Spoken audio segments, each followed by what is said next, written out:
Some moments arrive without an argument, no tears, no cruel words, and yet a single door closing can change a person forever.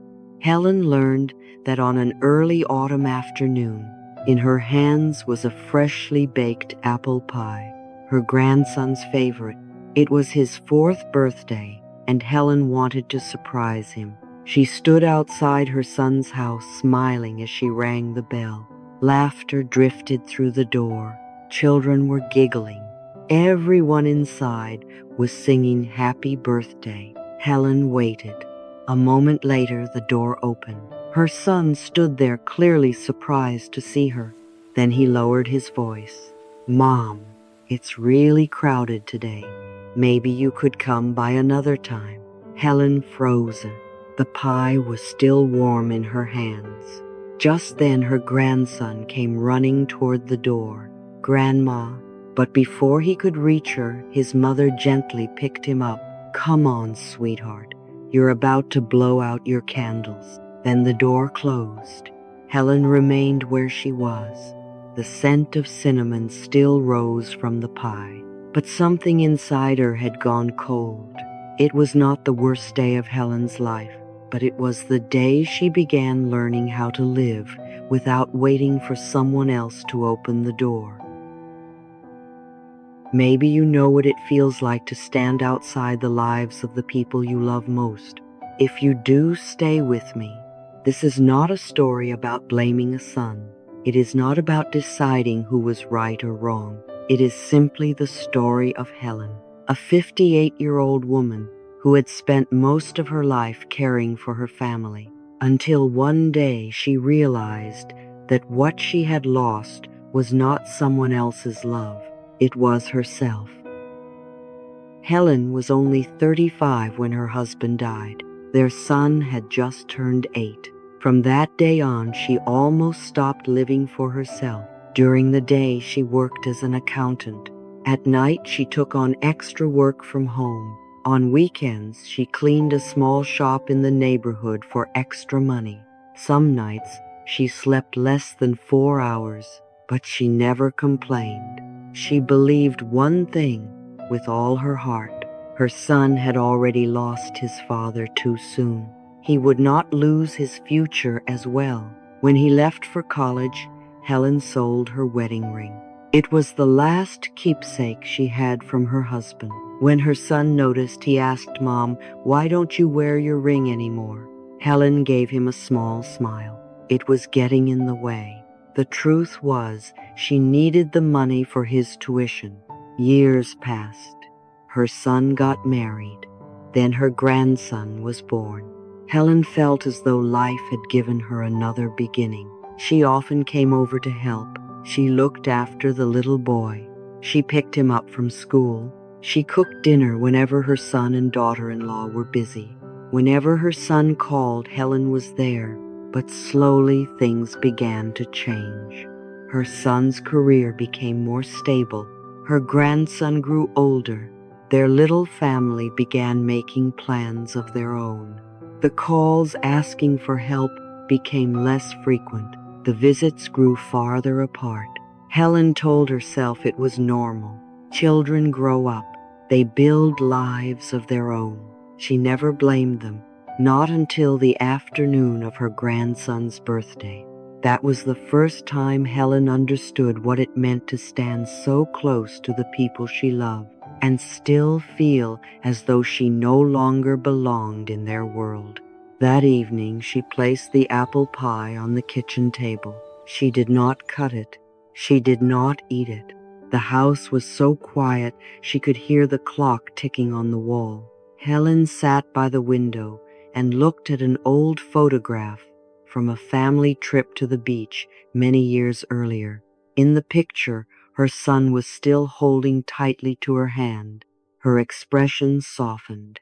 Then a question rose inside her. When did I begin living only to feel needed by someone else? No one answered. Sleep came, but it never really reached her. And that question opened the most difficult chapter of Helen's life. The next morning, Helen woke earlier than usual. The apple pie was still sitting untouched on the kitchen table. The icing had begun to dry. The number 4 candle was still pressed into the top. Helen looked at it for a long time. Then she quietly placed it in the refrigerator. She could not bring herself to throw it away. It was more than a pie. It held every bit of love she had poured into the day before. In the days that followed, Helen did not call her son.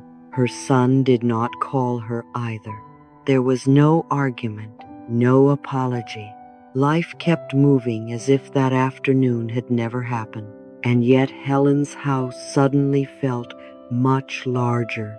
In the mornings, there was no sound of her grandson laughing. In the afternoons, no little boy ran through the garden asking Grandma for a story. At night, the television played quietly for a while, then went dark. Helen began spending more time by the window. Some days she watched the trees outside for nearly an hour. She was not thinking about anything in particular. She simply watched the leaves fall. One afternoon, her neighbor brought over a bag of apples from her garden. When she saw Helen, she smiled. "Not visiting your grandson today?" Helen answered with a faint smile. "I think the kids are busy." Her neighbor nodded. Then, without giving it much thought, she said, "Once our children grow up, we have to learn how to live our own lives too." It was an ordinary sentence, but after the gate closed, Helen remained standing there for a long time. That night, she opened an old wooden cabinet in her bedroom. At the very bottom was a box covered in dust. Inside were old photographs, a notebook, and several watercolor paintings yellowed with age. Helen let out a quiet laugh. When she was young, she had dreamed of becoming an illustrator. She used to spend hours by the window drawing trees, narrow streets, and little houses glowing with warm light. Then life carried her in another direction. Marriage, motherhood, work, bills. Her dream had remained inside that box for more than 20 years. Helen picked up an old paintbrush.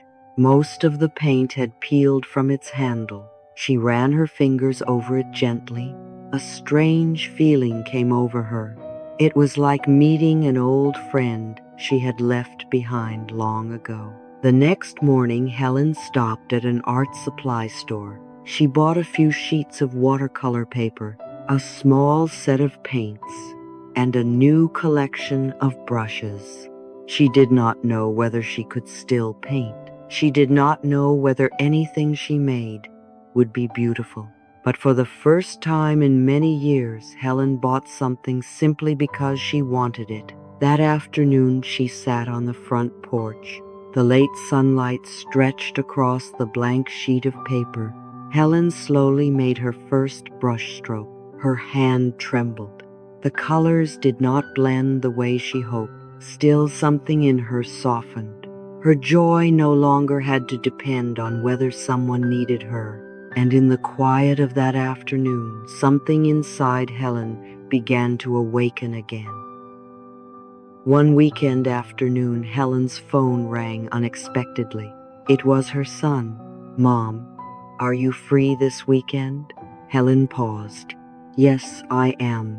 Your grandson keeps asking about you. Come have dinner with us if you're free." Helen looked down at the watercolor stains on her fingers. Then she said, "I'd like that." On Saturday afternoon, she brought another apple pie. This time, the door opened almost as soon as she rang the bell. Her grandson rushed toward her. "Grandma." Helen wrapped her arms around him. Her son stood behind him. For a moment, neither of them spoke. Then he stepped aside. "Come in, Mom." During dinner, her grandson happily told her stories about school. Her son and daughter-in-law talked across the table. No one mentioned the birthday afternoon. Helen did not mention it either. And somewhere between her grandson's laughter and the sound of dishes being passed around the table, she understood. They still loved her. Their lives had simply changed, and hers could change too. For the first time, Helen no longer needed to be at the center of her son's life. She only wanted to remain a quiet, loving part of it. That was enough. Perhaps one of the hardest things about growing older is not age itself. It is realizing that the people we love are changing too. One day the chairs around our table begin to empty, not because love disappears, but because life quietly asks everyone to keep moving. Children build families of their own. Friends become busy with different things. And when we keep holding on to what has already changed, we only deepen our own pain. Eventually, peace no longer comes from knowing how many people need us. It comes from knowing that whether we are alone or surrounded by others, our lives can still feel full. That afternoon, Helen returned home. A few new flowers had opened in the little garden outside her porch. She placed her watercolor set on the wooden table and continued working on the painting she had left unfinished. Through the window, the late afternoon light settled gently across the garden. Helen dipped her brush into the paint and continued where she had left off. She knew life would continue to change. There would be more reunions, and there would be more goodbyes. But this time she was no longer afraid, because at last Helen had found the one person who would remain beside her through every chapter, herself. If Helen's story reminded you of a season in your own life, leave a few words in the comments. Your story may become the encouragement someone else needs while quietly walking through a similar chapter. And if you would like to continue with more gentle stories about healing inner peace and finding your way back to yourself, subscribe to The Peaceful Chapter. I'll see you in the next chapter.